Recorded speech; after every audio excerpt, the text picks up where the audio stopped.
नमस्कार, आप देख रहे हैं देश प्रदेश और आपके साथ मैं हूं दिव्यदर्शनी। केंद्रीय बाल विकास राज्य मंत्री सावित्री ठाकुर देर शाम केदारनाथ धाम पहुंची, जहां पहुंचकर उन्होंने बाबा केदार के दर्शन और पूजन अर्चना की। केदारनाथ पहुंचने से पहले राज्य मंत्री ने बद्रीनाथ धाम में बद्री विशाल के दर्शन किए। वहीं इस मौके पर श्री बद्रीनाथ केदारनाथ मंदिर समिति के अध्यक्ष अजेंद्र अजय ने उनका स्वागत किया, साथ ही उन्हें प्रसाद भी भेंट किया। साथ ही चारधाम यात्रा को लेकर जानकारी भी दी।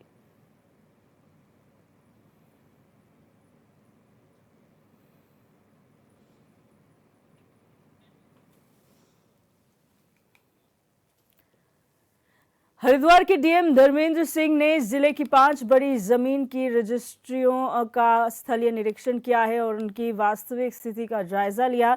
निरीक्षण के दौरान तहसील भवनापुर के सिकंदरपुर भैंसवाला में बड़ी गड़बड़ी पकड़ी गई है, जहां रजिस्ट्री के आवेदन में 30 पेड़ दर्ज थे, लेकिन मौके पर 62 पेड़ पाए गए हैं, जिसे लेकर डीएम ने संबंधित अधिकारियों को दोषियों के खिलाफ सख्त कार्रवाई करने के निर्देश दिए हैं।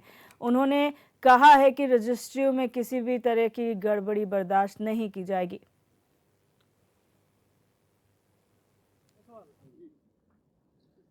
में रजिस्ट्री होती है, उसमें से जो 5 सबसे बड़ी रजिस्ट्री होती है जिलाधिकारी को देखनी होती है। तो इसी के क्रम में मैं रुड़की और भगवानपुर क्षेत्र में रजिस्ट्री चेक करने के लिए गया हुआ था कि मौके की क्या स्थिति है और अभिलेखों में क्या स्थिति है। तो उसमें 2 रजिस्ट्री में थोड़ी बहुत कमी पाई गई है कि पेड़ों की संख्या कम थी, एक में चेक रोड नहीं दिखाया गया है। लेकिन चूंकि उन लोगों ने जो स्टाम्प दिया है वो स्टाम्प मार्केट रेट पे दिया हुआ है और वहाँ का मार्केट रेट वहाँ के सर्किट रेट से काफ़ी ज़्यादा है, लगभग डबल है। तो इसलिए उन पर स्टाम्प की देता तो नहीं बनेगी, लेकिन हाँ कुछ तथ्य उसमें छुपाए जरूर गए हैं। तो इसको हम ध्यान में रखेंगे, जो अगला रिवीजन होगा उसमें देखेंगे कि जो वास्तविक मार्केट वैल्यू जा रही है उसके आसपास ही सर्किल रेट को रखा जाए। इस प्रकार की स्टाम्प की चोरी नहीं होनी चाहिए।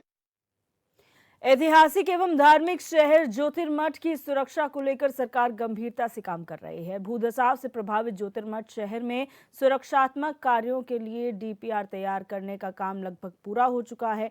एटी रुड़की से डीपीआर पर परीक्षण पूरा करने पर जल्द इस पर काम शुरू किया जाएगा। जिला अधिकारी संदीप तिवारी की अध्यक्षता में नगरपालिका सभागार में स्थानीय लोगों के साथ बैठक हुई। जिलाधिकारी ने ज्योतिर्मठ में स्थानीय लोगों को प्रस्तावित कार्यों की जानकारी देते हुए ये बात कही है। उन्होंने बताया कि ज्योतिर्मठ में सीवरेज, ड्रेनेज, स्लोप स्टेबलाइजेशन और नदी किनारे टोपो प्रोटेक्शन वॉल निर्माण के कार्य किए जाने हैं। शीघ्र ही इन सभी प्रोजेक्ट पर काम शुरू किया जाएगा।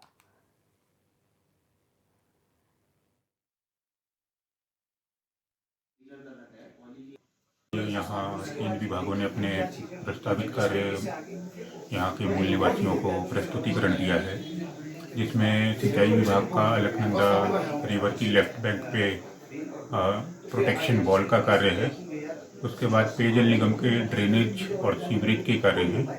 ड्रेनेज में अराउंड 97 किलोमीटर का इनका ड्रेन बनना है, जिसमें 7 मेजर ड्रेन्स हैं और उसका प्रस्तुतिकरण भी दिखाया गया।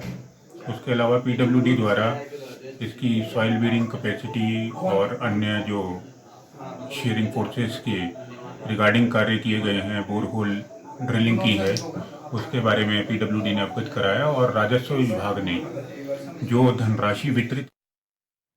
उत्तराखंड में जहां एक और अपराध के अलग अलग मामले सामने आ रहे हैं, तो वहीं उत्तराखंड पुलिस ने दावा किया है कि प्रदेश में अब अपराध का ग्राफ कम हुआ है। पुलिस मुख्यालय के प्रवक्ता आईजी नीलेश आनंद भरने ने कहा कि 2022, 23 और 24 के आंकड़े देखें तो मर्डर और लूट की घटनाओं में कमी आई है। आईजी नीलेश आनंद भरने ने कहा कि ऐसा संभव नहीं है कि कहीं पर भी जीरो क्राइम हो जाए, लेकिन उन्होंने इस बात पर जोर दिया है कि पिछले 3 सालों के क्राइम के फिगर की बात करें तो 2024 में ये आंकड़ा काफी कम हुआ है।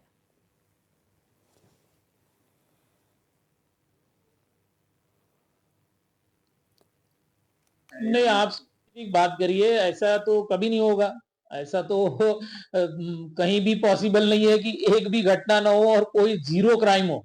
ऐसा तो वर्ल्ड में कहीं भी पॉसिबल नहीं है। आप स्पेसिफिक बात करिए कि कहीं के कोई क्राइम के फिगर, अगर हाँ हम 3 साल के फिगर्स देखें 2022, 23 और 24 के, तो आपको निश्चित तौर पे 2024 में मर्डर में कमी आई है, डकैती में कमी आई, जो हमारे टॉप 4 क्राइम होते हैं। तो आप क्राइम का एनालिसिस करें, क्राइम फिगर्स का एनालिसिस करें। हम लोग जो हीनियस क्राइम्स होते हैं उसकी बात करते हैं। तो आप आंकड़ों के साथ आए मेरे साथ पास और आंकड़ों के साथ बात करें। आईआईटी रुड़की की मेस में खाने में चूहा मिलने को लेकर हंगामा हो गया। बताया गया कि छात्रों ने किचन में कढ़ाई, चावल और अन्य खाद्य सामग्री में चूहे देखे, जिसके बाद उन्होंने मेस कर्मचारियों के खिलाफ जमकर नारेबाजी की और संस्थान की साफ सफाई को लेकर गंभीर सवाल उठाए। वहीं खाने में चूहे मिलने को लेकर 400 से ज्यादा छात्रों को भूखा रहना पड़ा।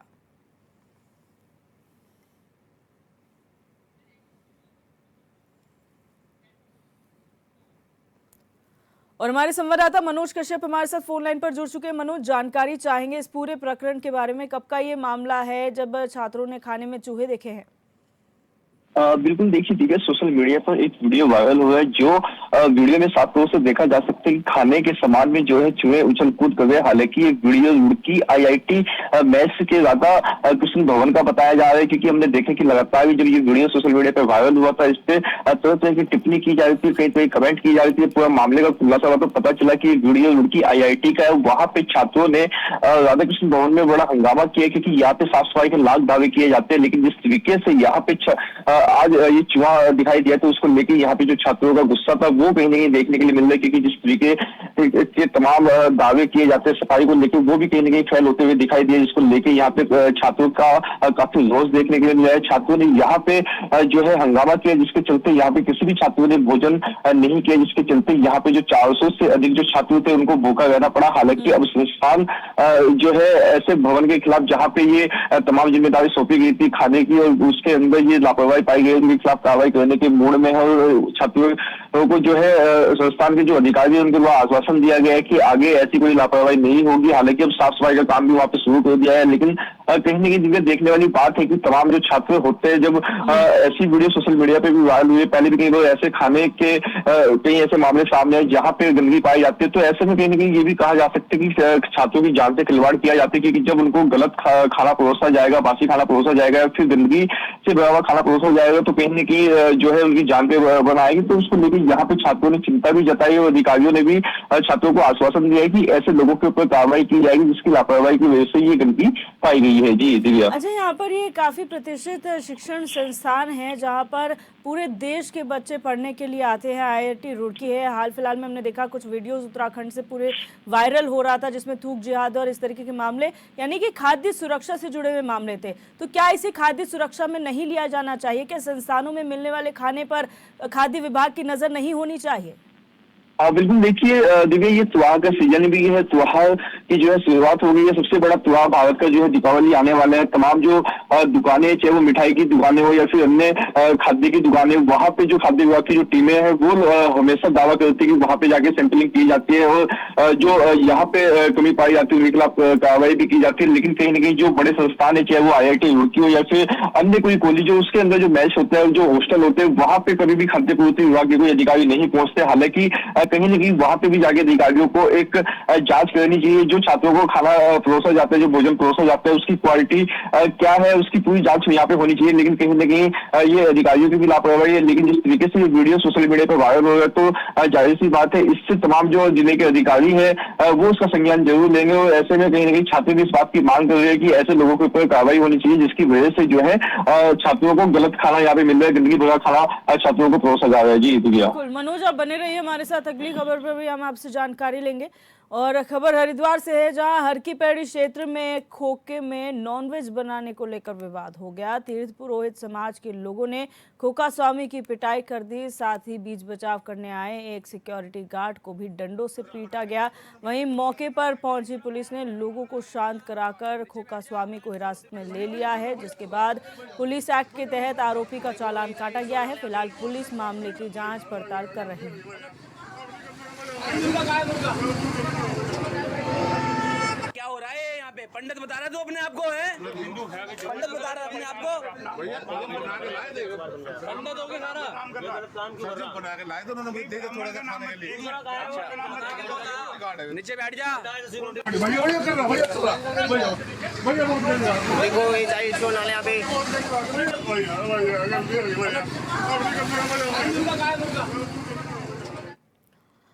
मनोज कश्यप हमारे संवाददाता हमारे साथ फोन लाइन पर बने हुए हैं। मनोज, जानकारी चाहेंगे पूरे प्रकरण के बारे में, कब का ये मामला बताया जा रहा है और कहां का ये वीडियो है? बिल्कुल देखिए दिव्या, लगातार हम देखें कि यहाँ पे हरिद्वार पुलिस प्रशासन के द्वारा अतिक्रमण अभियान भी चलाया जा रहा है। लगातार जो बाहरी लोग हैं उनका सत्यापन भी किया जा रहा है। हालांकि अब एक वीडियो सोशल मीडिया पर वायरल हुआ है जिसमें देखा जा सकता है कि हरदी पौड़ी के पास एक झुग्गी झोपड़ी वाली दुकान है, जिसमें देखा जा सकता है कि यहाँ पे एक व्यक्ति के द्वारा मांस का सेवन किया जा रहा था, जिसको लेकर गंगा सभा के जो लोग थे वो वहाँ पे मौके पे पहुंचे थे और उन्होंने जांच किया कि यहाँ पे लगातार ऐसी शिकायत मिल रही थी कि झुग्गी झोपड़ी के अंदर मांस का सेवन किया जाता है, मांस की बिक्री की जाती है। तो इसको लेकर लगातार जो हरिद्वार के पुलिस है, गंगा सभा के जो पदाधिकारी है वो ऐसी दुकानों में जाके, झुग्गी झोपड़ी में जाके लगातार चेकिंग अभियान चलाते हैं कि किसी तरीके की कोई मर्यादा भंग करने का काम तो नहीं किया जा रहा है ऐसे लोगों के द्वारा। तो यहाँ पे एक मामला निकल के सामने आया जिसमें कि यहाँ पे एक खोखे के अंदर जो एक व्यक्ति था वो मांस बिक्री भी करता था, यहाँ पे मांस का सेवन भी करता था। जो प्रतिबंधित क्षेत्र है यहाँ पे बिल्कुल ड्राई एरिया को रखा गया है। गंगा के आसपास कोई भी व्यक्ति मांस ना तो बेच सकता नहीं वहां पे उसका सेवन किया जा सकता है। इसको लेकर यहाँ पे एक बड़ा हंगामा खड़ा हो गया। हालांकि जो पीड़ित थे उन्होंने जो खोखा स्वामी था उसके साथ मारपीट भी की गई है। सूचना पर पुलिस मौके पे पहुंचते पुलिस ने पूरे मामले की जांच भी कर रही है यहाँ पे। हालांकि पुलिस ने जो तमाम जो पीड़ित थे, आसपास के जो लोग जमा हुए थे उनको शांत करा दिया है। हालांकि मामले की जांच की जा रही है और पुलिस के द्वारा लगातार दिव्य दावा किया जाता है कि बाहर से आने वाले व्यक्ति का जो है सत्यापन किया जाएगा, वो व्यक्ति किस धर्म से। लगातार हम देखते हैं कि हरदी पौड़ी क्षेत्र से पहले भी एक वीडियो वायरल हुआ था जिसमें नाम बदलकर एक दूसरे समुदाय का व्यक्ति एक होटल चला था, जिसको लेकर यहाँ पे गंगा सभा ने काफी हंगामा खड़ा कर दिया था। उनका दावा था कि कहीं ना कहीं जो लाखों करोड़ों की संख्या में स्नान करने के लिए श्रद्धालु हरिद्वार आते हैं उनकी आस्था से खिलवाड़ किया जाता है। उनके साथ में जो है उनको खाना कई बार गलत परोसा जाता है, क्योंकि हमने देखा कि लगातार भी कई वीडियो सोशल मीडिया पर वायरल हो गए, चाहे वो खाने में थूक देने वाली वीडियो या फिर जूस में मलमूत्र में मिलाने वाली वीडियो सामने आई है। तो इसी को लेकर तो तमाम जो हरिद्वार के पुलिस गंगा सभा के जो पदाधिकारी है वो लगातार ही जो गंगा के आसपास में अतिक्रमण झुग्गी झोपड़ी उनमें जाकर चेकिंग अभियान चला रहे हैं कि यहाँ पे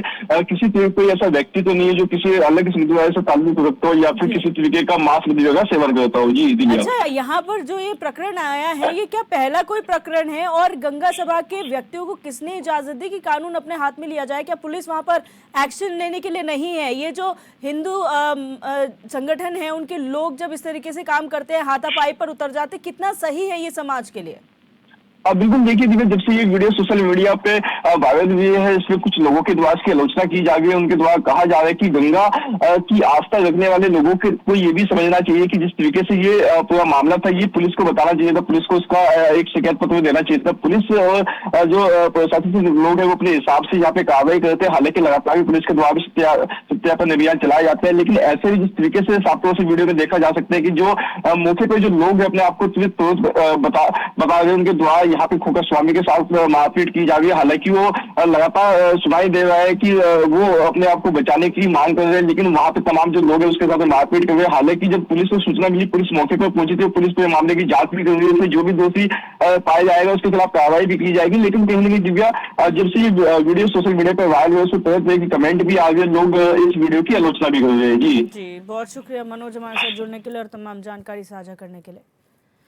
अब रुक करेंगे अल्मोड़ा से खबर का, जहां वन विभाग की टीम को बड़ी सफलता हाथ लगी है। जहां वन विभाग की टीम ने 2 गुलदारों को पिंजरे में कैद किया है। आपको बता दें कि सुबह नगर के चीना खान मोहल्ले में एक गुलदार को पिंजरे में कैद किया गया, तो दूसरे गुलदार को भैंसिया छाना विकासखंड के सील गांव से पिंजरे में कैद किया गया है। दोनों गुलदारों को वन विभाग की टीम ने रेस्क्यू सेंटर पहुंचा दिया है, जिसके बाद स्थानीय लोगों ने राहत की सांस ली है, क्योंकि गुलदार की वजह से गांव में डर का माहौल बना हुआ था।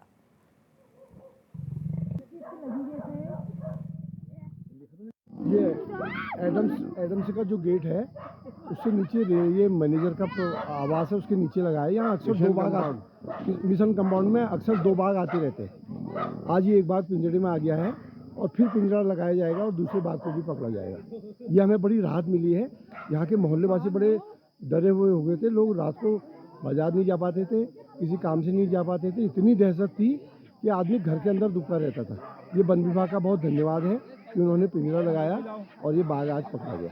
अल्मोड़ा शहर में गुलदारों के आतंक के विषय में लोगों की बहुत शिकायतें मिल रही थी, तो अभी यहाँ पे उनकी शिकायत के आधार पर हमने यहाँ पे पिंजड़े लगाए हैं। इसमें से एक यहाँ पे एडम्स स्कूल के पास से पकड़ा गया है। जो नर है उसकी उम्र करीब 8 से 10 साल के बीच में है, और दूसरा लेपर्ड जो है वो यहाँ पे बाड़ी चिन्ना के पास एक शील गाँव है, वहाँ से पकड़ा गया। वो भी नर है, उसकी उम्र करीब 5 से 6 साल के बीच में है। आदमखोर तो नहीं है? नहीं, अभी तो ऐसे कोई सूचना हमको नहीं।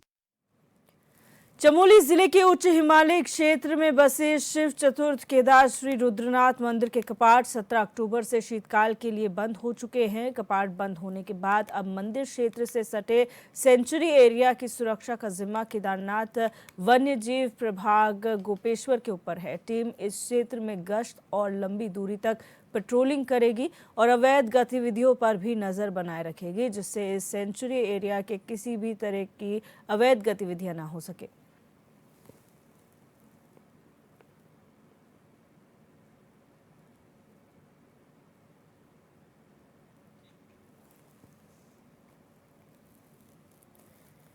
अब रुक करेंगे संभल से खबर का। डीएम राजेंद्र पेसिया ने कि जिला संयुक्त चिकित्सालय और शराब की दुकान पर छापा मारा। इस दौरान उनके साथ एडीएम भी मौजूद रहे। जिला अस्पताल में साफ सफाई और अन्य व्यवस्थाओं को लेकर डीएम ने अस्पताल प्रबंधन को जमकर फटकार लगाई। वहीं शराब की दुकान पर डीएम और एडीएम को शराब ओवररेट बिकती मिली, जिस पर एक्शन लेते हुए डीएम ने कार्रवाई के निर्देश दिए हैं। साथ ही सड़क पर लगने वाले ठेले को हटाने के निर्देश भी डीएम द्वारा दिए गए हैं। अस्पताल के बाहर वो शाम को घूम नहीं सकते हैं, तो पड़ोस में एक मदिरालय था, वहाँ भी हम गए थे। तो उसके कारण बाहर कुछ दुकानें लगी रहती हैं, जो खोमचे हैं, ठेले हैं, वो शाम को लग जाते हैं। तो एक तो ईओ साहब हमारे साथ हैं, उनको निर्देश दिया गया है कि भविष्य में वो न लगे। दूसरा जो ड्रग का रखरखाव है, इसके बारे में यहाँ देखा तो 1-2 कक्षों में जो ड्रग की स्थिति है वो खराब पाएगी।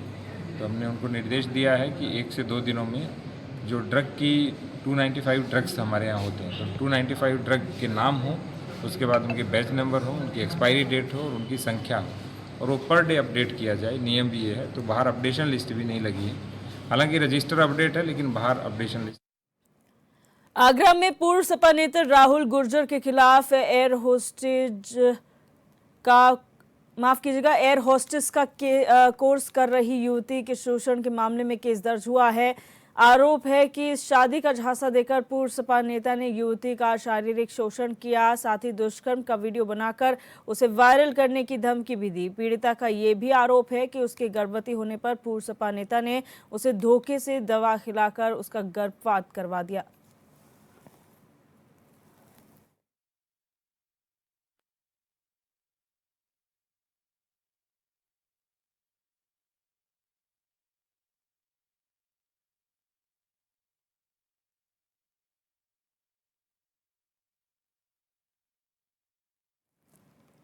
और मनीष गर्ग हमारी संवाददाता हमारे साथ फोन लाइन पर जुड़ चुके हैं। मनीष, पूरा प्रकरण के बारे में जानकारी चाहेंगे, क्या आरोप यहाँ पर सपा नेता पर लग रहे हैं?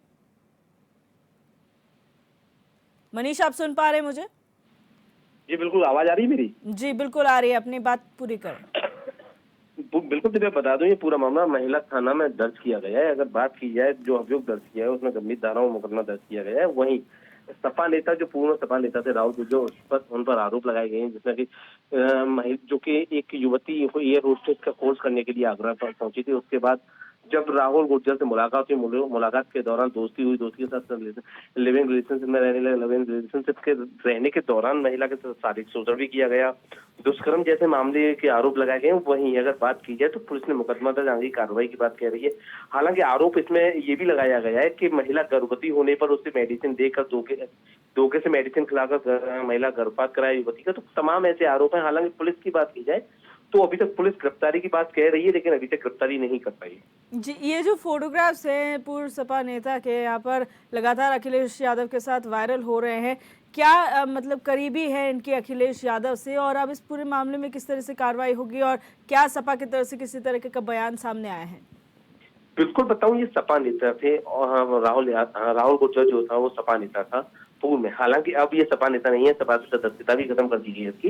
लेकिन जब पूर्व में जो फोटो थे वो साथ में वायरल हो रहे हैं, जिसमें ये कहा जा रहा है कि अखिलेश के करीबी हैं। लेकिन जब सरकार थी, जबकि ये फोटो बताए जा रहे हैं, पुराने फोटो बताए जा रहे हैं। हालांकि ये साफ नहीं किया जा रहा है फोटो कब के, लेकिन अभी अगर बात की है, सरकार जब अखिलेश थी यूपी में, जबकि ये फोटो बताए जा रहे हैं, जब सपा नेता था, तो तमाम ऐसे आरोप। अगर कार्रवाई की बात की जाए तो पुलिस गिरफ्तारी के कह रही है, पुलिस जल्दी ही गिरफ्तारी कर देगी, लेकिन अभी तक राहुल फरार चल रहा है। बहुत शुक्रिया मनीष हमारे साथ जुड़ने के लिए और जानकारी साझा करने के लिए।